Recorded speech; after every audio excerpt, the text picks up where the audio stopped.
About something for half an hour, for an hour, या जितनी भी देर से, after realisation the next step is set a deadline for yourself. अपने लिए एक डेडलाइन सेट कर दें. अगर मुझे ये थॉट पिछले 10 मिनट से आ रही है, 10 मिनट तो बहुत थोड़ा टाइम हो जाएगा, 1 आवर, अगर आपको 1 घंटे से वो थॉट आती जा रही है, give yourself a deadline that for next 10 minutes you will just think about it and that's it. आपको अपना कंट्रोल, अपने ऊपर एक सेल्फ कंट्रोल गेन करना है, आहिस्ता आहिस्ता गेन करना है. और आपको ये बात 10 मिनट्स वाली थोड़ा ऊंची कहनी है अपने लिए कि बस नेक्स्ट 10 more minutes. थोड़ी सी नरिशिंग टोन में आएगा, हार्शली अपने आप से नहीं बात करनी है, बड़े आराम से कहना है कि जस्ट नेक्स्ट 10 more minutes. उससे ये होगा कि आपको एक सेल्फ कंट्रोल गेन होना शुरू हो जाएगा. आपको वो जो थॉट जो घंटों आपके जहन से नहीं निकलेगी, जब आप उसको एक खुद अपनी एक अवेयरनेस में लाकर उसको एक डेडलाइन देंगे तो it will be controlled. Try to repeat your thoughts. कोई एक थॉट जो आपको बार बार आ रही है, जस्ट पिक इट अप और उसको आप इतना रिपीट करें, खुद कॉन्शियसली इतना रिपीट करें, 10 times रिपीट कर लें, 20 times रिपीट कर लें. उससे ये होगा कि यू विल गेट बोर्ड. इतना रिपीट करें that you will get bored. आप खुद एक दफ़ा तंग आ जाएंगे कि ये क्या है, इसको बस बस अब मैं और नहीं सोचूंगी. क्योंकि जब हम एक मिक्सचर ऑफ थॉट्स के साथ जब सोचते हैं तो वो एक डिफरेंट थॉट्स का क्लस्टर होता है जो कि रिपीटेडली इस तरह रिपीट होता है एक साइकिल में. जब आप एक थॉट को लेकर जब सोचेंगे उसको बार बार, तो वो चीज़ आपको खुद भी तंग करेगी, पिंच होगी. यू विल गेट बोर्ड कि ये क्या है, मैं इस थॉट को निकाल दूँ. और उसके साथ एक और चीज़ होती है कि जो हमारा ब्रेन है, it treats everything as a threat. एक हर न्यू थॉट को वो एक थ्रेट लेकर आएगा, जो चीज़ आपको तंग भी करेगी, स्ट्रेस आउट भी करेगी, और आप परेशान भी ज़्यादा होंगे, टेंशन भी होगी, क्योंकि वो एक क्लस्टर ऑफ थॉट्स है, वो बार बार आपको आ रही है, तो वो एक थ्रेट आ रही है आपके लिए, एक थ्रेट आ रही है. जब एक थॉट को आप ले लेंगे, वो चीज़ आपके लिए थ्रेट नहीं रहेगी है, वो आपका ब्रेन भी बोर हो जाएगा.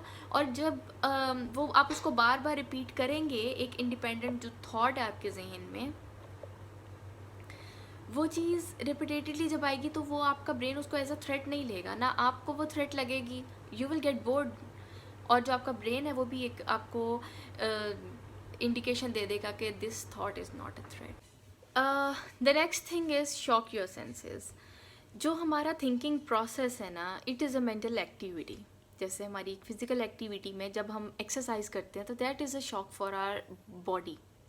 जब हम एक बहुत ज़्यादा ब्रेक के बाद जब एकदम से हम एक्सरसाइज स्टार्ट करते हैं तो it gives us a bad cramps. That is a shock for our body. उसी तरह जब हम ओवर थिंकिंग कर रहे होते हैं और हम रूमिनेट कर रहे होते हैं कुछ चीज़ों को, कुछ थॉट्स को, तो उसके लिए बेस्ट एक्टिविटी हमारे लिए ये है कि हम उसको एक शॉक दें. विच शॉक कैन बी, जब आपको पता है and you are self aware that you are overthinking, उस टाइम पे हम लोग कोई स्मॉल फ्रेगनेंस स्मेल कर सकते हैं. You can smell lavender oil. अगर वो नहीं हो सकता तो कोई burn a candle with a strong fragrance, जिससे जो आपको सूद भी करे, जो आपका ध्यान भी हटाए अपनी थिंकिंग प्रोसेस से.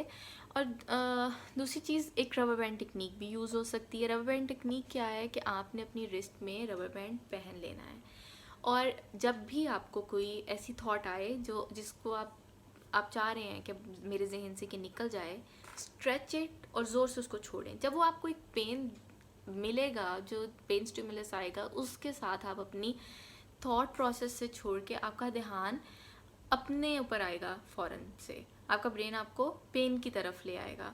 उससे ये होता है कि आपको एक ब्रेक मिल जाती है अपनी थिंकिंग प्रोसेस से, जो आपको एक ओवर थिंकिंग से रोकता है. या फिर स्टार्ट डूइंग समथिंग एल्स, जो चीज़ आपको लगता है कि आपका ध्यान ओवर थिंकिंग से हटा सकती है. It can be anything. आपकी जो भी हॉबी है आप वो शुरू कर दें, वो चीज़ आपको ओवर थिंकिंग से रोकती है. Sometimes it's very hard to do और फोकस ऑन योर हॉबी. तो उसके लिए मैं यही कहूँगी कि शॉक योर सेंसेस फर्स्ट. वो किस तरह करना है वो आपके इंटरेस्ट के ऊपर है कि आप उसको किस तरह से कर सकते हैं. उसके बाद the last thing is give up perfection. perfectionism भी हमें overthinking and perfectionism is very difficult thing for us to handle.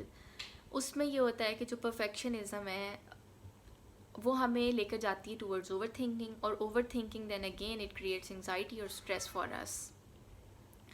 Perfectionism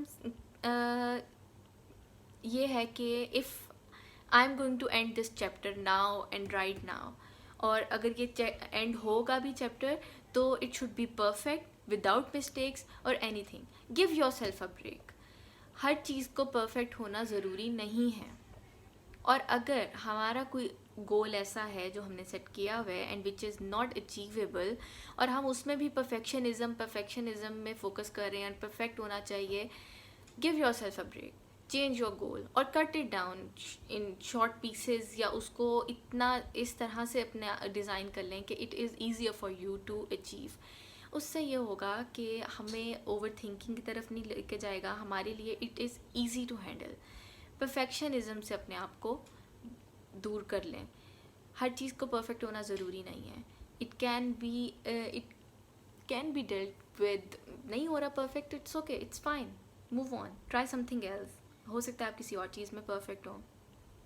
lastly I would say कि इफ़ ओवर थिंकिंग आपके कंट्रोल में नहीं है, अगर वो आपके कंट्रोल से बाहर है और आप उसको नहीं इन सब चीज़ों के साथ कंट्रोल कर सक रहे, give yourself a break and seek for professional help. I'm always here. You can ask me for help. If you want someone else, I can recommend you to someone else or find someone who can listen to you. Thank you.